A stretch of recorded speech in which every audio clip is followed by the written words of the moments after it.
Herkese selam. YouTube kanalıma hoş geldiniz. Bu videomda sizlere pilav, makarna, kızartma türü yemeklerinizin yanına çok yakışacağını düşündüğüm oldukça lezzetli, herkes tarafından çok sevilen bir soslu turşu tarifi vereceğim sizlere.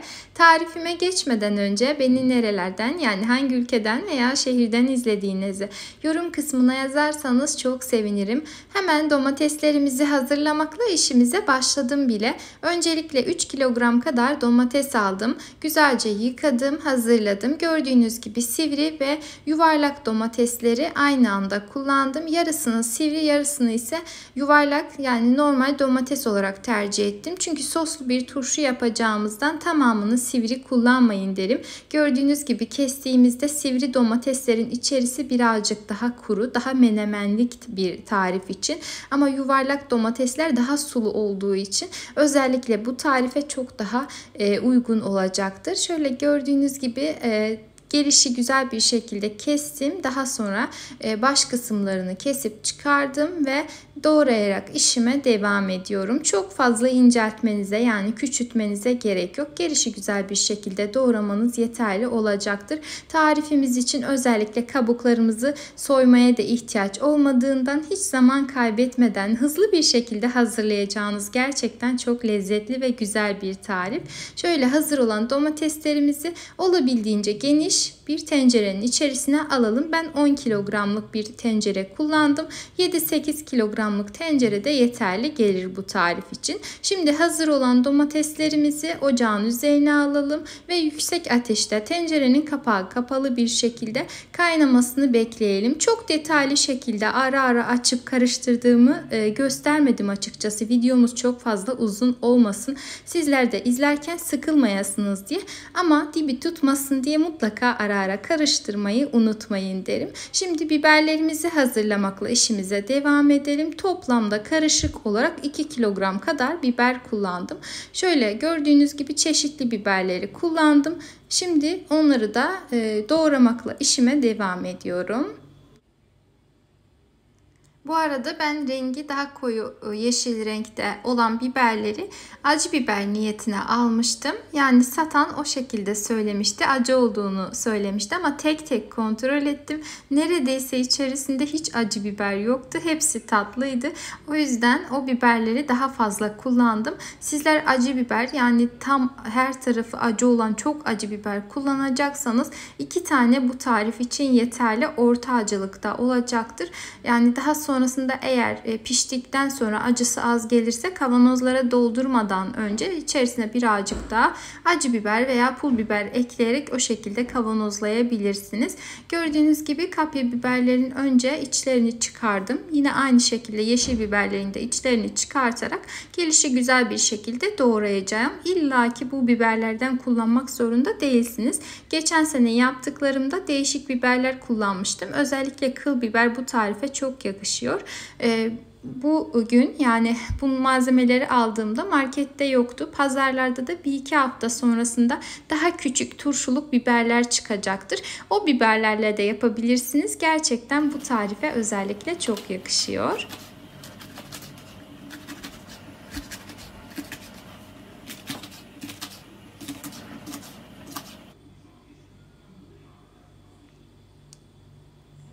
Ve biberlerin artık tamamını doğrayıp hazırladım. Şimdi tenceremizi bir kontrol edelim. Ortalama 10-15 dakika kadar kaynadı ve domateslerimiz artık yumuşamaya başlamış. Yani yeteri kadar pişmişler. Önce şöyle bir karıştırdım. Ardından el blenderından tamamen pürüzsüz oluncaya kadar geçiriyorum. Eğer bu şekilde kullanacağınız bir el blenderınız yok ise önceden robottan geçirin. Robotunuz yok ise normal rendeden geçirin. Yani illaki bir şeyler yapın derim. Daha sonrasında ki kaynarken pürüzsüz bir kıvam alsın. Şimdi güzelce karıştırıp içerisini kontrol ediyorum. Neredeyse güzel bir kıvam almış. Benim için yeterlidir. Yani tamamen sos kıvamını almış.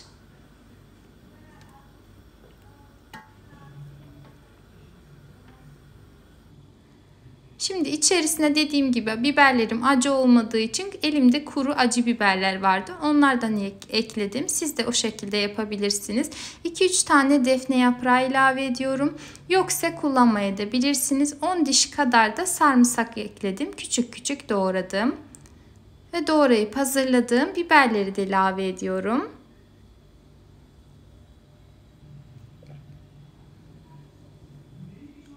Bu arada tarifleri anlatırken genellikle tüm püf noktalarını sizlerle paylaşmaya çalışıyorum. Yine de aklınızda herhangi bir soru işareti kalırsa yorum kısmına yazabilirsiniz. Her zamanki gibi kontrol edip cevaplamaya çalışacağım. Şimdiden değerli yorum ve beğenileriniz için hepinize çok çok teşekkür ediyorum. Biberlerimizi de ekledikten sonra şöyle güzelce karıştıralım. Ardından 10-15 dakika kadar kaynamasını bekleyelim. Ortalama 10 dakika 15 dakika sonra hafiften biberlerimizin rengi değişmeye başlayacaktır. Biberlerin rengi değiştiyse artık hazır olmuştur. Çok fazla kaynatmaya hiç gerek yok. Şimdi üzerine 1 tatlı kaşığı kadar kişniş tohumu ekleyelim. Ben tüm turşu tariflerimde özellikle çok kullanıyorum. Çok yakıştırdığımdan farklı ve güzel bir lezzet aroma katıyor. Eğer elinizde varsa mutlaka kullanın derim. Birazcık da tane karabiber ekledim. 1,5 yemek kaşığı kadar tuz. Tuzumuz mutlaka salamuralık iyotsuz tuz olmalı. Yani turşu tuzu olmalı. Aklınızda bulunsun. Yarım demet kadar maydanozu ince ince kıydım. Önceden hazırlamıştım. Yanıma almıştım. Üzerine ekliyorum. 1 çay bardağı kadar üzüm sirkesi, elma da kullanabilirsiniz. Ve 1 çay bardağı kadar da sıvı yağ veya zeytinyağı ekleyip güzelce karıştıralım.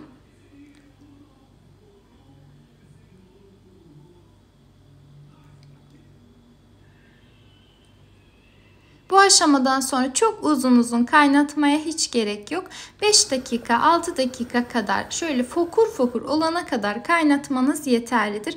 Arka planda gördüğünüz gibi kavanozlarımın kapaklarını da kaynattım. Onlar da daha önce hiç kullanılmamış, yeni olmalı ki kavanoz kapaklarımız güzel bir şekilde tutsun, yani güzel bir şekilde vakumlanabilsinler. Kavanozlarımı da önceden bulaşık makinesinde yüksek derecede ısıda yıkadım. Kaynar suyla güzelce steril bir hale getirmeyi unutmayın. İçerisinde hiç su kalmazsa daha da güzel olur. Şöyle gördüğünüz gibi hemen doldurmaya başladım. Doldurmadan önce de kavanozlarınızın kapak kısımlarını, yani ağızlarını kontrol etmeyi unutmayın ki herhangi bir çatlak veya kırık olmasın. Yani daha sonrasında sizlere problem çıkarmasın. Tamamını doldurup hazırladıktan sonra hızlıca kapaklarını kapatıyorum. Şöyle 1-2 defa falan tekrar geri açtım ve tekrar kapattım. Yani 2 ileri bir geri tekniğiyle kapatmaya çalıştım. Bu şekilde yaptığınızda çok daha hızlı bir şekilde vakumlanacaktır. Bu arada işte doldurdum 5 dakika sonra kapağını kapatırım gibi bir şey asla yapmayın. Hatta mümkünse tencereniz ocağın üzerinde olsun ve o şekilde doldurup bir taraftan da kapağını kapatarak devam edin derim. Yani ben sizlere göstermek amaçlı çekim yaptığım için bu şekilde kolayıma geldiği için şöyle ayrı ayrı kapattım, ama dediğim gibi tek tek doldurup kapatırsanız çok daha garanti olur. Şimdi üzerlerini örtelim ve tamamen soyuncaya kadar bu şekilde bekletelim. Ve ortalama 24 saat içerisinde artık kavanozlarım tamamen soğumuş. Yani tamamen soğuk oluncaya kadar beklettim. Ve tekrardan kapaklarını şöyle bir kontrol ettim. Güzel vakumlanmışlar mı diye. Ve bir tanesini açıp hemen sizlere gösteriyorum. Dilerseniz hiç konserve haline getirmeden hemen hazırlayıp tüketebilirsiniz. Dilerseniz de benim gibi konserve yaparak dilediğiniz zaman hazır halde elinizin altında bulundurabilirsiniz. Hazır olan konservelerinizi Serin, güneş görmeyen ve kuru bir ortamda 2 seneye kadar bekletebilirsiniz. İlk günkü tazeliğini koruyacaktır. Bu yıl ilk defa yaptım. Yani ilk yaptığım parti bu kadardı ama kışa girmeden bunların biteceğinden eminim.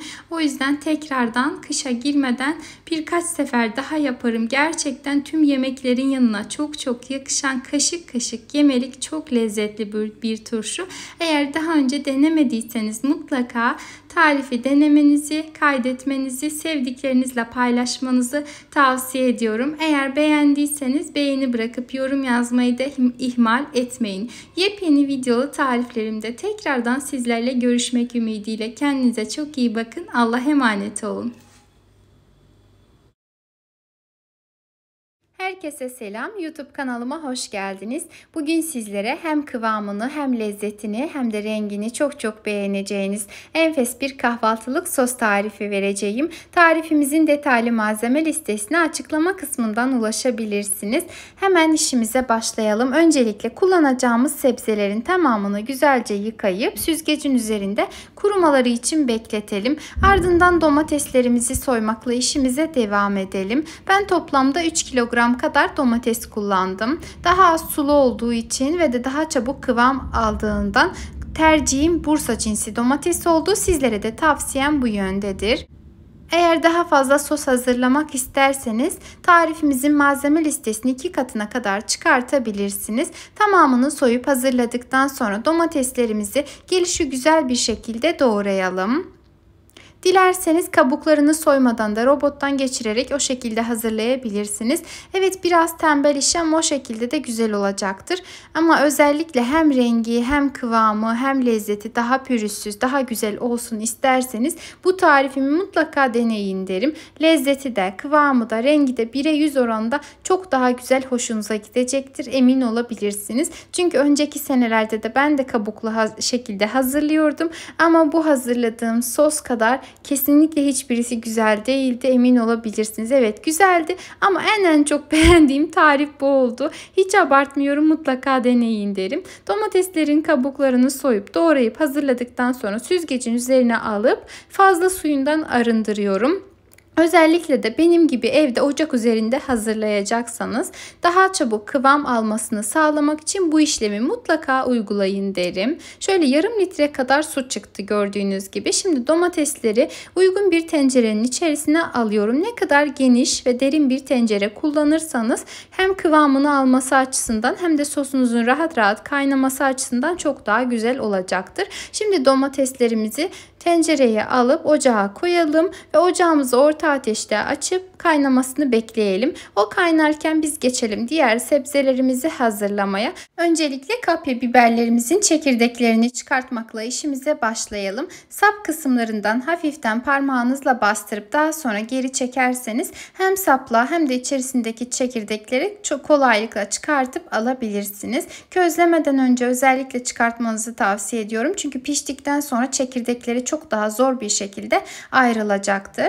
Tamamını aynı şekilde temizleyip hazırladıktan sonra biberlerimizi fırın tepsimize alalım. Tepsiye almadan önce de ben öncelikle alt kısmına bir alüminyum folyo ve yağlı fırın kağıdı yerleştirdim ki tepsim daha sonrasında kirlenmesin. Sizler de eğer isterseniz bu şekilde yapabilirsiniz. Ve eğer isterseniz tabi fırında değil normal ocak üzerinde de közleyebilirsiniz. Tamamen size kalmış. Bana bu şekilde daha pratik olduğu için böyle yapmayı tercih ettim. Önceden ısıtılmış 200 derece fırında 10-15 dakika kadar pişirdim. Bu şekilde közlendiler. Şimdi soğumaları için bir kenara alıp geçelim yeşil biberlerimizi hazırlamaya. Toplamda 300 gram tatlı, 200 gram kadar da acı biber kullandım. Kullandığınız biberlerin acılık oranı da çok önemli. Çok acı olursa tabii ki de acı biber miktarını bir tık daha azaltabilirsiniz. Yani damak zevkinize göre ayarlamanızı tavsiye ediyorum ve eğer elinizde varsa, yani bulabiliyorsanız özellikle bu şekilde kıl biberleri tercih etmenizi tavsiye ediyorum. Çok daha güzel bir lezzet katacaktır. Sap kısımlarını ayırdıktan sonra biberlerimizi gelişigüzel bir şekilde doğrayalım. Ve yeşil biberlerimizi de doğrayıp hazırladıktan sonra mutfak robotumuzun içerisine alıp tamamen pürüzsüz bir kıvam alıncaya kadar robottan geçirelim. Bu arada özellikle söylemek istiyorum. Eğer acı biberlerle çok fazla haşır neşir olacaksanız elinize mutlaka bir eldiven giyin. Aksi takdirde elleriniz çok kötü bir şekilde yanabilir. Aklınızda bulunsun. Ben dokunmamaya çalıştım. Sadece kestikten sonra robotun içerisine alırken dokundum o kadar. Ama dediğim gibi elinizde çok fazla kestiğiniz kısımlara dokunmayın. Şimdi geçelim sarımsaklarımızı da aynı şekilde robottan geçirmeye. Toplamda 10-12 diş kadar sarımsak kullandım. İsteğe bağlı arttırıp azaltabilirsiniz ama bu kıvam gayet güzel oldu. Onları da ince bir şekilde doğradıktan sonra uygun bir kabın içerisine alıp sırası gelene kadar bekletelim. Bu arada domateslerimiz de artık kaynamaya başlamış. Ortalama 20 dakika kadar bu şekilde kaynadı. Şimdi geçelim kapya biberlerimizi soymaya. Biberleri fırından çıkarttıktan hemen sonra üzerlerine bu şekilde streç çektim ki kabukları yumuşasın. Eğer daha kolay soymak istiyorsanız mutlaka bu işlemi yapın. Eğer streçiniz yoksa poşetin içerisine koyup o şekilde de bekletebilirsiniz. Şöyle gördüğünüz gibi çok kolaylıkla kabuklarından ayrılacaktır.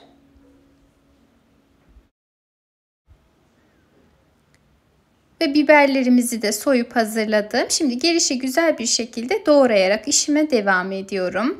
Bu arada eğer videomu buraya kadar izlediyseniz, beni nerelerden izlediğinizi yorum kısmına yazarsanız çok çok sevinirim. Tarifimizle ilgili ise herhangi bir sorunuz, görüşünüz, öneriniz olursa onları da yorum kısmına yazabilirsiniz. Her zaman olduğu gibi kontrol edip cevaplamaya çalışacağım. Ve kırmızı biberleri közleyip soyup hazırladık. Şimdi domateslerimiz de artık gördüğünüz gibi suyunu 2 katına kadar çekmiş durumda. Çok az miktarda su kalmış içerisinde. Bu kıvama gelmiş. Şimdi üzerine hazırlamış olduğumuz kırmızı biberleri ekleyelim. Ve kırmızı biberlerimizle birlikte de en az 30-40 dakika kadar orta ateşte kaynatmaya devam edelim. Hemen ardından tamamen pürüzsüz bir kıvam alıncaya kadar el blenderından geçirelim.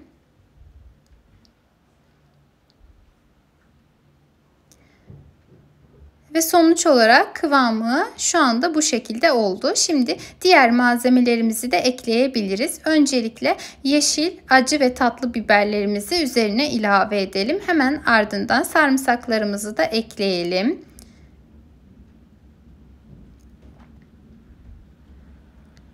Ve şöyle bir güzel karıştıralım.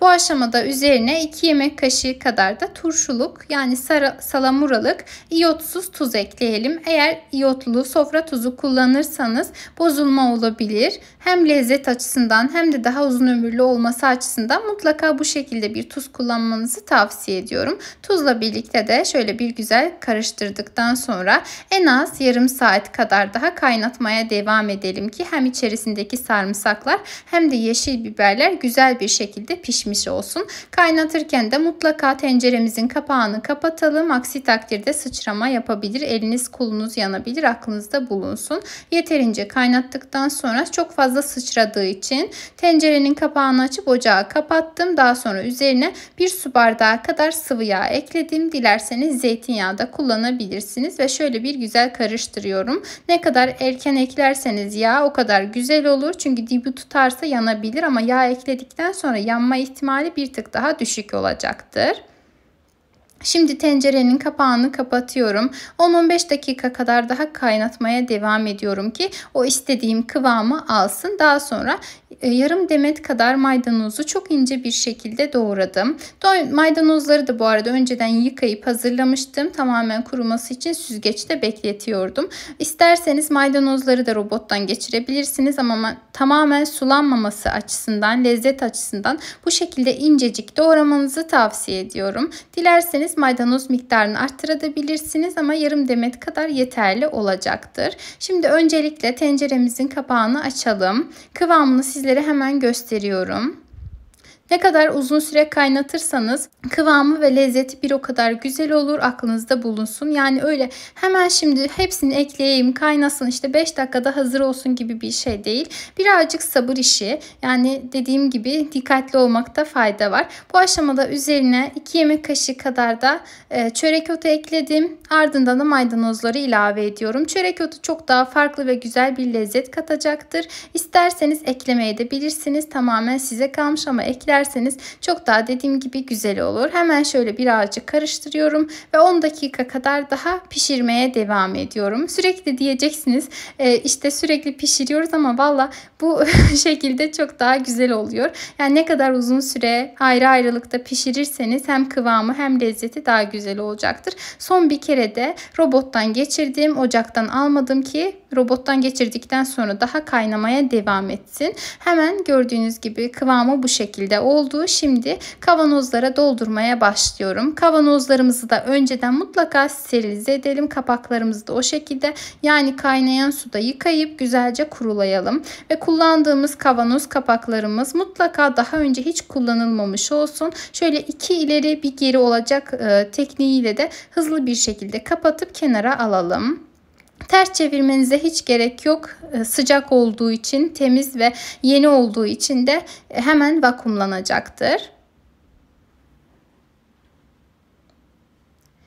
Ve artık sosumuz hazır oldu. Şu an kıvamı bu şekilde ama hala sıcak haliyle sizlere göstermek istedim. Yani ertesi güne kadar bekletip sunumu o şekilde yapamadım açıkçası. Ama kıvamı böyle bekledikçe çok daha koyulaşıp güzelleşecektir. Ekmeğe sürülebilir kıvamda olan bu şekilde ezmeleri ben çok seviyorum. Eminim sizler de çok beğenip seveceksiniz. Dediğim gibi tarifimizin püf noktalarına dikkat ederseniz çok beğeneceğiniz bir sos olacaktır. Eğer tarifimi beğendiyseniz beğeni bırakabilir, yorum yazabilir, kaydedebilir ve de paylaşabilirsiniz. Yepyeni videolu tariflerimden haberdar olmak isterseniz de kanalıma ücretsiz bir şekilde abone olarak bildirim zilini tüm olacak şekilde etkinleştirmeyi unutmayın. Kendinize çok iyi bakın. Allah'a emanet olun.